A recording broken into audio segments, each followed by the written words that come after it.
Assalamualaikum warahmatullahi wabarakatuh. Halo semuanya, kembali lagi di kanal Mas Ganto.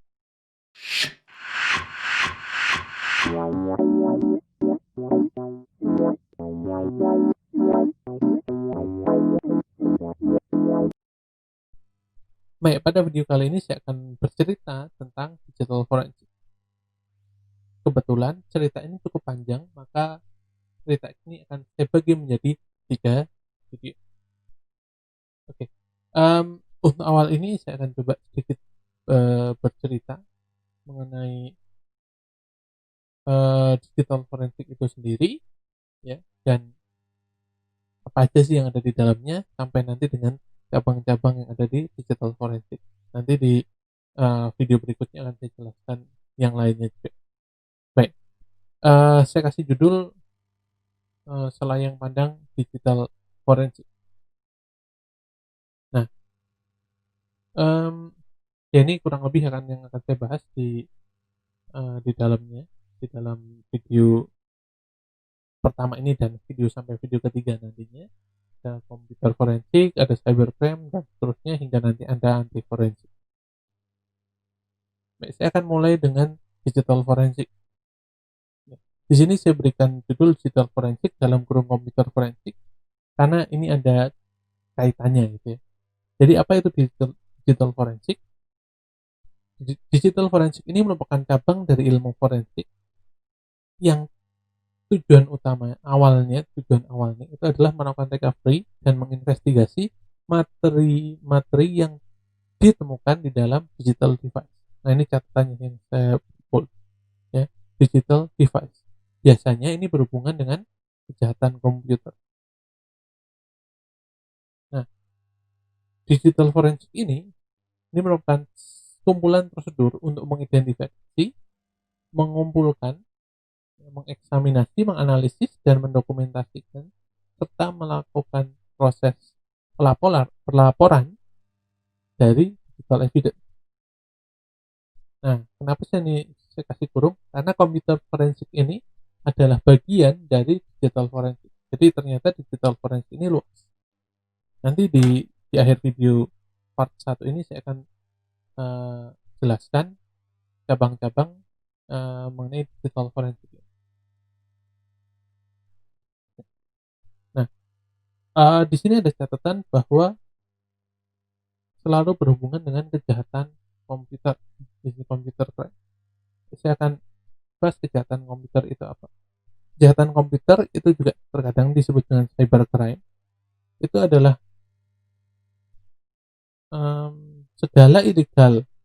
segala perbuatan ilegal yang di dalamnya memanfaatkan computing device, perangkat komputer, bisa sistemnya atau juga bisa aplikasinya.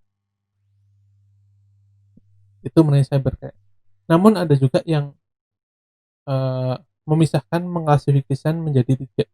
Salah satunya dari Jonathan Clough yang mengklasifikasikan kejahatan komputer ini jadi 3. Yang pertama ada computer crime atau kejahatan komputer itu sendiri. Ada juga computer facilitated crime dan computer supported crime.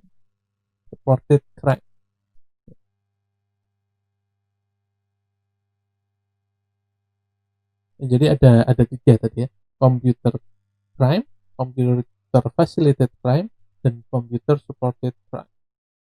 Nah, apa perbedaannya? Kalau computer crime itu murni komputer menjadi korban, ya, target dari kejahatan. Jadi targetnya adalah komputer. Sedangkan computer facilitated crime itu komputernya dijadikan alat untuk melakukan kejahatan. Dengan computer supported crime, namanya supported berarti mendukung ya.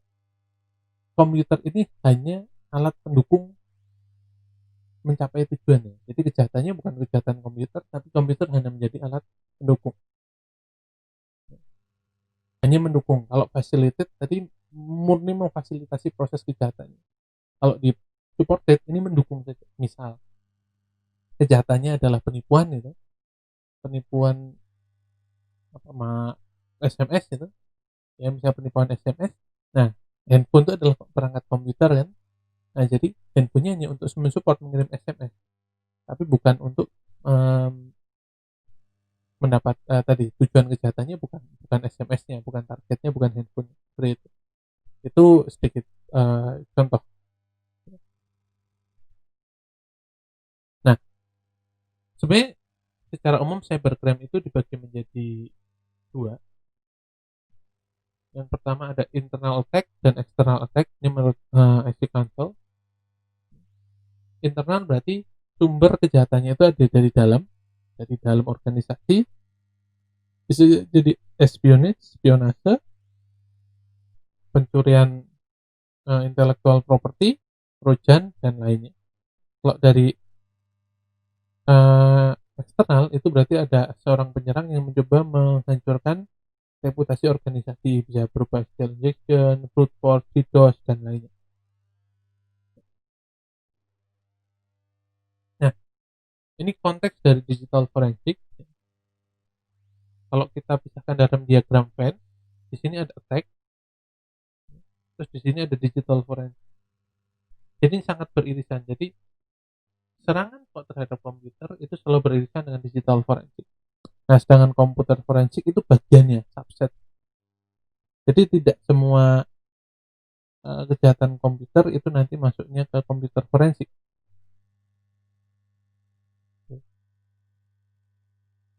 Seperti itu. Tapi sebagian besar memang beririsan juga dengan komputer forensik. Cuman tidak semua. Nanti kita lihat lebih jelas di cabang-cabang digital forensik. Nah, ini ada sedikit video mengenai sejarah dari keilmuan forensik itu sendiri. Sudah ada sejak tahun tidak salah di 250 Masehi. Ini video ini nanti link videonya akan saya cantumkan di deskripsi dari video ini. Linknya. Jadi teman-teman nanti bisa lihat dari video tersebut untuk sejarah dari ilmuwan forensik. Oke. Nah, untuk digital forensik sendiri itu sejarahnya juga ada. Khusus digital forensik itu mulai di tahun 1978 kalau tidak salah. Nah, upwork.com sudah mencoba untuk menggambarkan, membuat infografik mengenai sejarah digital forensik itu sendiri. Oke. Ya, di sini saya akan coba bukakan upwork.com ya, upwork.com ya, sorry. Nah, oke, di sini ya, History of Digital Forensic ya betul ya, mulai dari 1978 itu ada kejahatan komputer pertama kali diketahui ya. Terus 1980 itu ada computer offense, 83 ada legislation ya. Terus FBI ini tahun 84 FBI pertama kali mengeluarkan CART ya. CART Computer Analysis and Response Team. Di sini ada Britain Computer Crime Department ya, terus ada seterusnya. Terus di sini di tahun 2002 sudah ada Scientific Working Group untuk Digital Forensic ya. Terus ada convention juga tentang cybercrime, terus ada ISO 17025 ya, tentang digital forensik.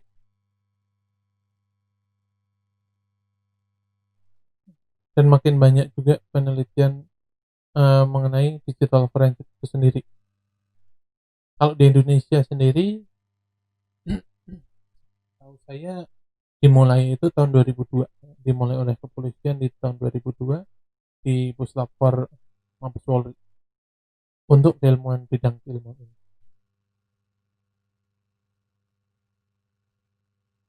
Baik.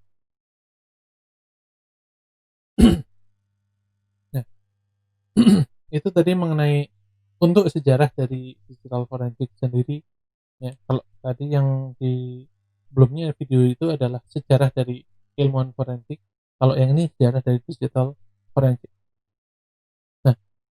Untuk proses investigasi ya di digital forensik itu ada 9 tahapan. Ini menurut Red M et al. Ya, di tahun 2002 dia sudah membuat paper tentang forensic methodology ini. Yang pertama ada identification, preparation, approach strategy, preservation, collection, examination, analysis, presentation, dan returning atau destroying evidence. Kalau di bahasanya Reid ini dia mengatakan returning, tapi saya menambahkan sendiri ada kemungkinan juga di destroy, ya dihancurkan. Oke, di sini saya berikan warna yang berbeda. Merah ini proses awal, ini proses di tengah, dan ini adalah proses akhir. Kalau tadi sempat disinggung pengertiannya ada reporting, presentation and reporting, ya itu masuk di proses yang ke-8. Saya akan coba bahas satu persatu. Ya. Menjadi yang tadi tiga pertama saya sebut sebagai pre-investigation process. Itu prosesnya identification, preparation, dan approach strategy. Identification itu mencoba memahami ya, insiden ya, dari indikator-indikator dan tipenya.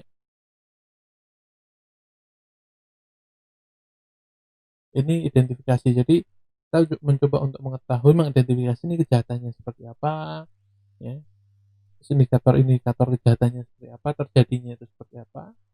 Terus proses preparation ini menyiapkan tools, teknik, dan di sini ada search warrant.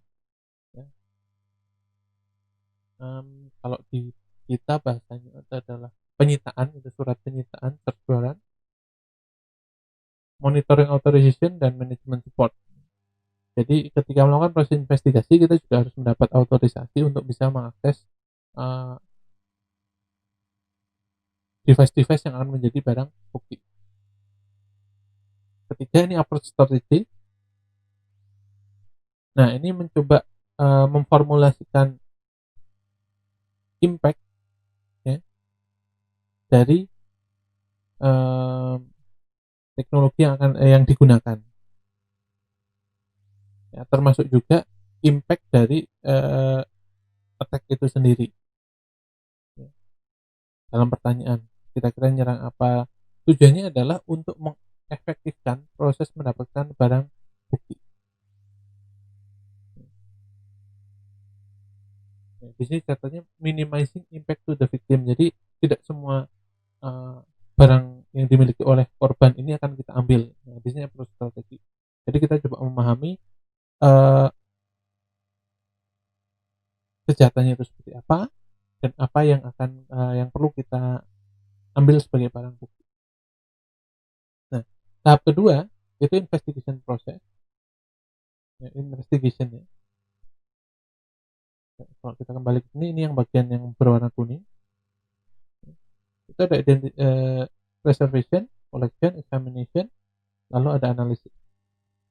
Nah, preservation kalau yang tadi masih persiapan, betul-betul persiapan gitu, pre-investigation gitu. Kita belum sama sekali belum bisa jadi kita belum nyampe ke TKP gitu ya.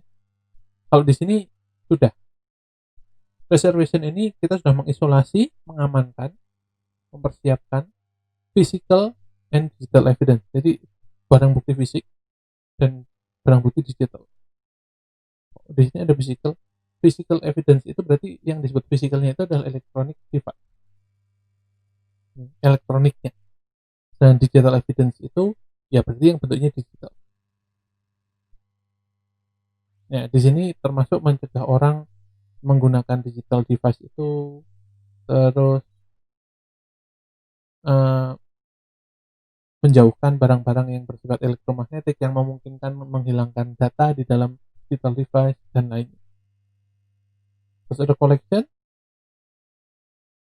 Nah, kalau collection ini melakukan proses duplikat digital evidence dengan standar yang sudah terstandar dan diterima,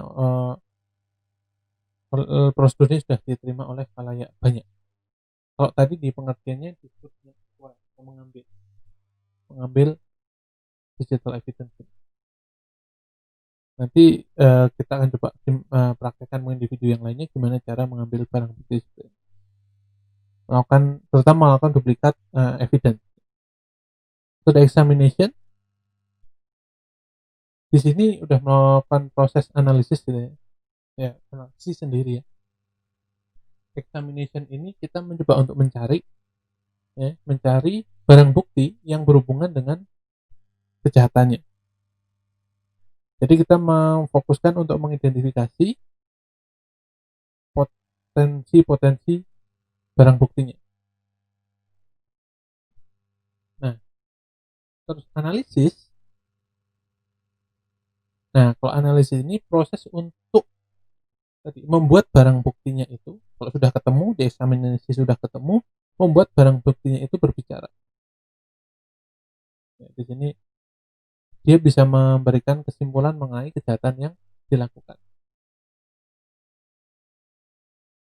Misalnya di kasus berupa gambar yang diedit. Nah, di analisis ini kita akan melakukan proses analisisnya, apakah gambar itu diedit, misalnya melakukan analisis ELA dan lainnya. Ya. Kalau di examination-nya tadi kita mencoba menemukan gambarnya dari barang bukti yang sudah kita dapatkan. Itu perbedaannya. Jadi examination dan analisis itu memiliki perbedaan. Kalau examination itu proses pencariannya, jadi pencarian data-data yang terkait dengan kejahatan. Dengan analisis itu membuat data-data yang terkait tadi itu berbicara tentang fakta, tentang kejahatan yang terjadi. Nah, itu perbedaannya. Jadi ada examination, ada analisis. Biasanya kalau di tools forensik itu memang sudah prosesnya seperti itu. Kita akan melakukan examination dulu, termasuk bisa disebut processing kalau di beberapa tool. Terus kita akan melakukan pencarian, searching. Setelah searching baru kita melakukan analisis. Ya. Jadi bahasa examination-nya itu sudah ada kalau di tools forensik. Untuk tools saya akan jelaskan di video yang lain nanti. Mungkin video bagian ketiga. Yang terakhir ada post investigation. Itu ada presentation, ini mempresentasikan gitu ya kesimpulan tadi hasil proses investigasi, biasanya bisa jadi menjadi saksi ahli di pengadilan.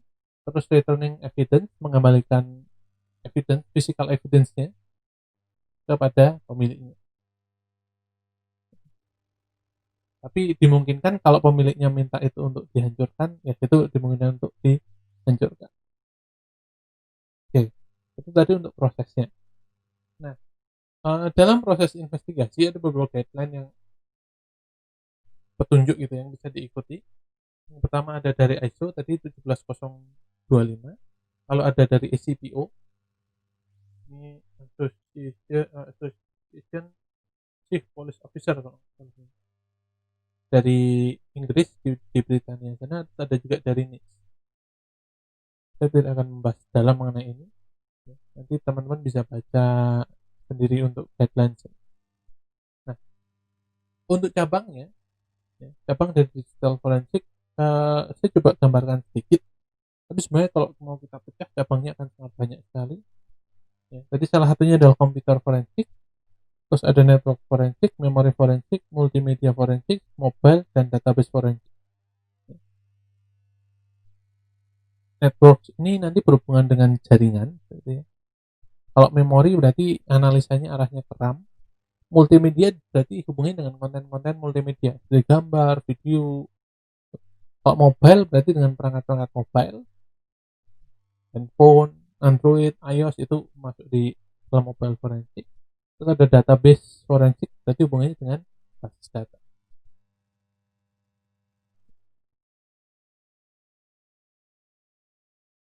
Baik, itu tadi sedikit penjelasan awal mengenai apa itu digital forensik, dari apa itu digital forensik sampai dengan cabang-cabang yang ada digital forensik. Pokok bahasan selanjutnya kita akan bahas tentang digital evidence, tentang barang bukti digital, chain of custody, dan anti forensik. Saya akan bahas materi tersebut di video selanjutnya, di bagian selanjutnya. Buat video kali ini saya akan cukupkan sekian. Eee, Terima kasih telah menyaksikan video ini. Jangan lupa untuk subscribe channel ini agar channel ini menjadi lebih baik. Kita ketemu lagi di video selanjutnya. Assalamualaikum warahmatullahi wabarakatuh. Bye bye.